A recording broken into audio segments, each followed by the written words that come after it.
days since somebody allegedly tried to kill Donald Trump again. And you're here at the podium in the White House briefing room calling him a threat. How many more assassination attempts on Donald Trump until the president and the vice president and you pick a different word to describe Trump other than threat? Peter, if anything from this administration, I actually completely disagree with the premise of your question, the question that you're asking. It is also incredibly dangerous in the way that you're asking it, because American people are watching. And to say that from an administration who has consistently condemned political violence, from an administration where the president called the former president and was thankful, grateful that he was okay, from an administration who has called out January 6th, called out the attack of Paul Pelosi, called out and said we need to lower the temperature after the Butler incident, and now for you to make that kind of comment in your question, because your question involved a comment and a statement. And, it is, that is also incredibly dangerous. That is one big pile of shite. These people are crazy. Everything he does is despicable. The reason why it doesn't end his career is because his supporters are just as despicable. All right? Like, Trump's whole thing, he's a narcissist, right? And so his whole thing is to have a complete lack of compassion and empathy for everybody else. Just unquestionable at this point that man cannot see public office again. He is not only unfit, he is destructive to our democracy, and he has to be eliminated. He's probably the least compassionate president we've had in 200 years since Andrew Jackson. And it works for him because his supporters are just as ungenerous and have just as little compassion and empathy for others. Trump not only have had the codes, but now having the classified information for Americans and being able to put that out and share it in his resort with anyone and everyone who comes through should be terrifying to all Americans, and he needs to be stopped.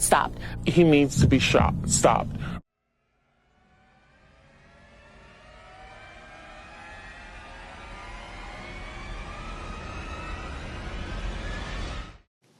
Think about that. When I talk about MAGA, I talk about the fact that when we swore in finally in January, that we swore to defend against those that are coming against us, whether they are domestic or international. And right now, I feel like MAGA in general, they are threats to us domestically. And we see it time and time again. The greatest threat to the stability of the world right now remains a twice impeached, multiply indicted former president of this nation. Donald Trump is the greatest threat the world faces. I don't understand why it's so difficult for the press to have a consistent narrative about how dangerous Trump is. Well, the object in this case is Donald Trump, his demagoguery, his danger to our country and the world, and stick with it. Americans need to understand that they have to take Trump both seriously and literally. He has said what he wants to do. He and his allies with Project 2025, his desire to be a dictator, at least on day one, all of that is in the public record. And I believe that more Americans have to be, willing to endure what frankly is discomforting and to some extent kind of painful. We can't go back and give this very dangerous man another chance to do harm to our country and the world. I'm going to be very blunt. I think Trump wants someone to be killed. This, as Trump faces his second brush with death via a gunman shooting at him in Palm Beach, Florida, just as happened in Pennsylvania. Neither of whom were Haitian or any kind of immigrant, both of whom are white, American, Trump-supporting men with guns. Give me your response to what Donald Trump is doing. It is outrageous. It's horrifying, but it's expected from a fascist authoritarian person who wants to create havoc in this country, who wants to take us to Nazi Germany, I can't even talk, Nazi Germany. And let's not pretend that Donald Trump isn't exactly like Mussolini, exactly like Hitler. He is that guy, and we're not going to get what we want if we elect this fascist authoritarian weasel. If you had to be stuck in an elevator with either President Trump, Mike Pence, or Jeff Sessions, who would it be? Does one of us have to come out alive? Press always asks me, don't I wish I were debating him? No, I wish we were in high school, I could take him behind the gym. That's what I wish. I said, no. I said, if we were in high school, I'd take him behind the gym and beat the hell out of him. I just don't even know why there aren't uprisings all over the country. Maybe there will be. That you cannot be civil with a political party that wants to destroy what you stand for, what you care about. If you see anybody from that cabinet in a restaurant, in a department store, at a gasoline station, you get out and you create a crowd. And you push back on them. And you tell them they're not welcome. You know, there needs to be unrest in the streets for as long as there's unrest in our lives. Enemies of the state. President Walker, how do you resist the temptation to run up and wring her neck? When they go low, we kick. Please, get up in the face of some Congress people. Yes, I have thought an awful lot about blowing up the White House.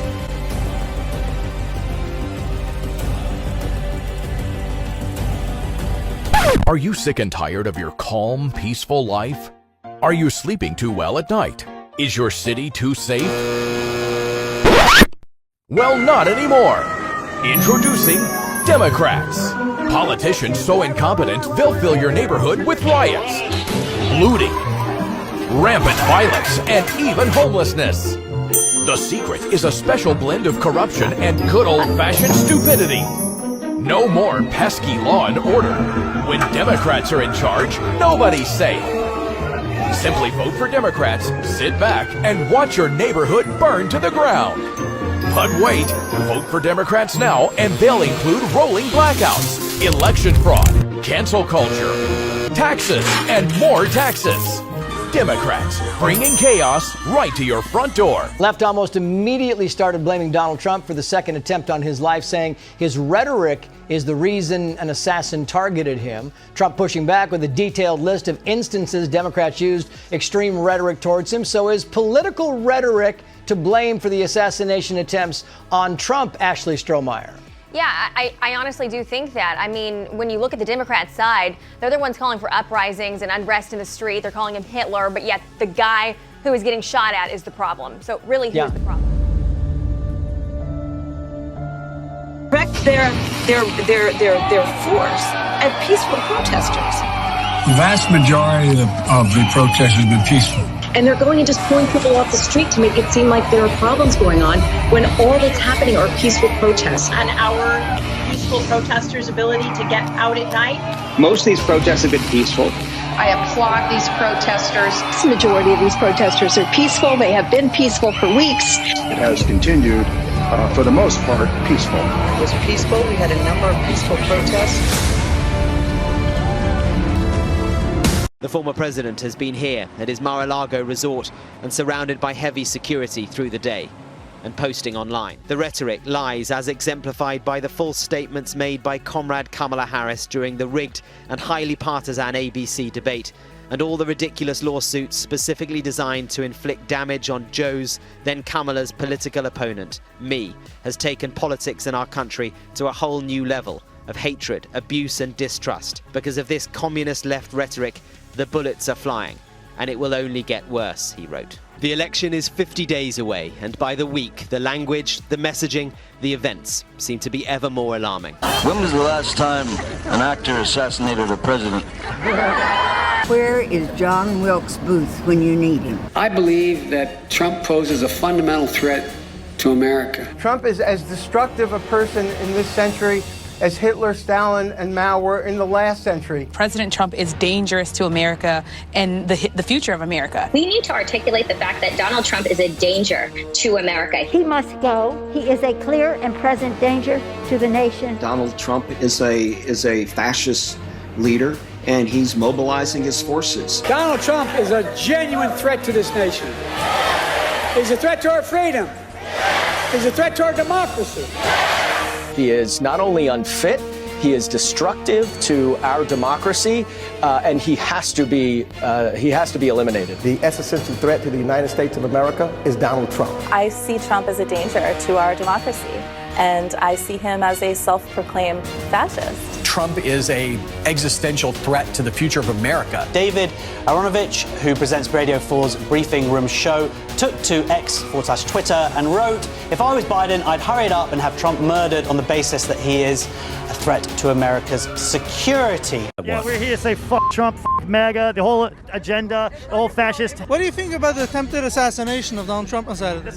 It was this close. We could have lived in a timeline where Trump would be dead, and for me, that would have been okay. It's too bad the bandage was just over his ear. It should have been over his mouth. I think with every fabric of my body that Donald Trump represents a threat to the Constitution of the United States. Look, are they a threat to democracy? Yes. Are they going to take our rights away? Yes. In his threats, against democracy, I think it's important to, turn the page. He will focus on Donald Trump's threat to American democracy. He feels very strongly that Donald Trump is a threat to our democracy. So Donald Trump was recently shot at one of his rallies. How do you feel about that?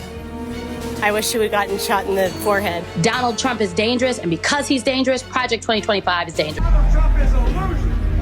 I think you need to go back and punch him in the face. That he should be put under the jail. As long as Donald Trump is in the White House, our nation is in danger. There needs to be unrest in the streets. Don't even know why there aren't uprisings all over the country. Maybe there will be. President Trump is a serious threat to U.S. national security.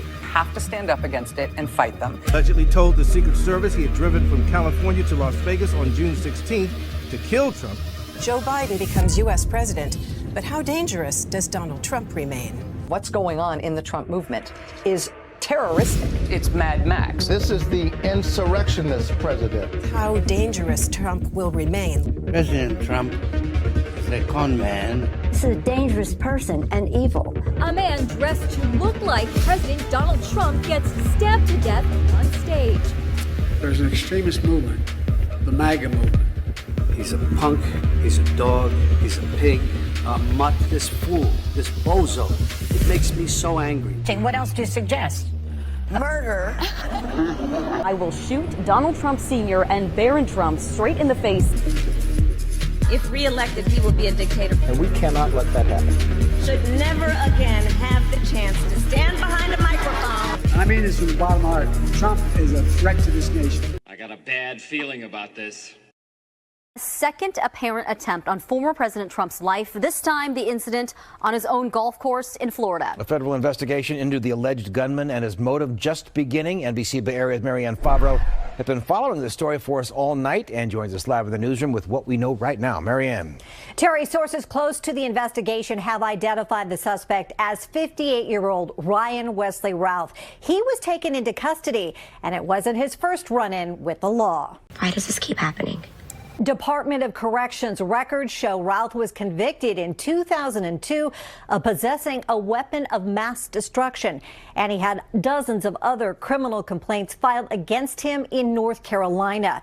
He also posted on social media he had gone to Ukraine to recruit people for the war effort. They suffer from massive Trump derangement syndrome, TDS, and I don't know if it's curable from their standpoint. I reframe the conversation in a sense because they're saying the Democrats, the left side has to stop the rhetoric. And I think what we need to reframe this is what is rhetoric and what is fact. It is fine for you to say Donald Trump's plan is not a conceptual plan. It's Project 2025. That is not rhetoric. If political violence is a prelude to fascism, that happens in every country. I'm not making this up.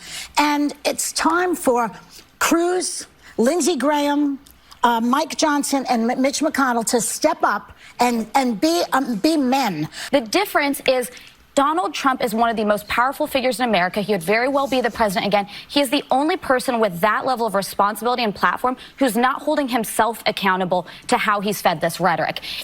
If you look at the two assassination attempts, the first one was someone who shopped around for both candidates' location and found one that was convenient. The second one was a Trump supporter who had become really unhappy with Donald Trump and some of his decisions in Ukraine. They voted for him. Kamala Harris in a debate last week, she lied about Donald Trump's bloodbath comments. Why did she say that? Because she wants to invoke a negative energy around the campaign of Donald Trump, frankly, to affect these undecided voters that we talked about at the top. There What could is be a she lot of talk fact. about? I mean, The same, Congressman, you and I have but gone Kate, back and hold forth on, a lot the about same lie like about fact checking Charlottesville. that can happen. Kate, can you acknowledge that Kamala Harris lied about the Charlottesville comments again? Something that even Snopes has debunked and said is fake news, that it is wrong, that his statements were taken out of context. Those are the direct lies coming from Kamala Harris. So if you're going to talk about the invective put into this campaign that Kamala Harris and her campaign has done, trying to invoke a negative response from voters in our country, versus Donald Trump talking about issues, whether it be in a city or, quite frankly, you could bring up Aurora, Colorado, or you could bring up Denver, Colorado, that have been overrun by illegal immigrants in our country. There are lots of things can be brought up, You which can't is compare also